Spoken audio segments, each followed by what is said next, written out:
Hello नमस्कार दोस्तों। Bihar DElEd का जो नया वाला यहाँ पर एंट्रेंस एग्ज़ाम है वो निकल चुका है। फॉर्म अप्लाई का डेट मैं सबसे पहले आपको बता देता हूँ। बिहार डीएलएड में जो इसका फॉर्म अप्लाई का डेट है वे यहाँ पर 11 दिसंबर से लेके आपका 24 दिसंबर तक है। ठीक है, मतलब लास्ट डेट जो फॉर्म अप्लाई का है 24 दिसंबर। तो 24 दिसंबर से पहले आपको फॉर्म अप्लाई कर लेना है। अभी बिहार डीएलएड एंट्रेंस एग्जाम का जो है फॉर्म अप्लाई हो रहा है। अगर आप बिहार से डीएलएड करना चाहते हैं, डीएलएड का मतलब जिन्हें नहीं पता मैं बता दूं, ये एंट्रेंस एग्जाम है। ये निकालने के बाद 2 साल का आपको डीएलएड करना पड़ता है। ठीक है, जो कि टीचर ट्रेनिंग कोर्स एक तरह से होता है। उसके बाद आप सीटीएट निकाल के या एस्टेट निकाल के आप टीचर बन सकते हो, टीचर का एग्ज़ाम दे सकते हो, उसके लिए एलिजिबल हो सकते हो। तो बिहार डीएलएड के लिए अभी जो क्वालिफिकेशन मांगा गया है वो 12 पास। ठीक है, आप 12 पास होने चाहिए 50% के साथ। कितना परसेंट के साथ?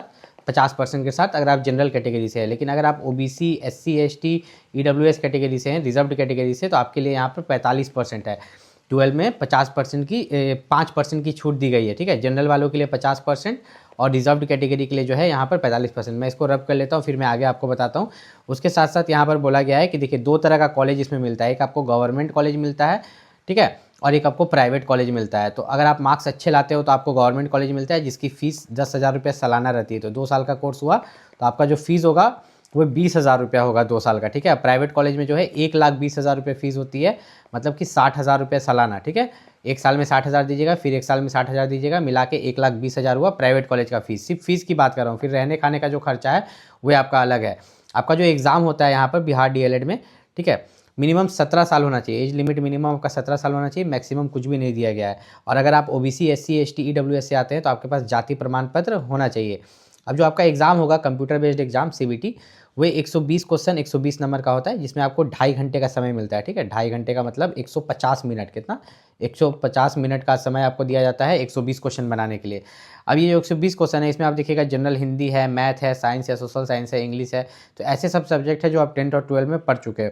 और याद रखना कि अगर 120 में से कम आप 80 से ज़्यादा मार्क्स लाते हो तब आपको गवर्नमेंट कॉलेज मिलने का चांस रहता है। ठीक है, ये नहीं कि मिल ही जाएगा, चांस रहता है। अगर 80 से कम लाते हो तो वो भी चांस नहीं रहता है मिलने का। लेकिन जो बच्चे 90 लाते हैं, 95 लाते हैं, 100 लाते हैं, उनको तो 100% लगभग गवर्नमेंट कॉलेज मिल जाता है।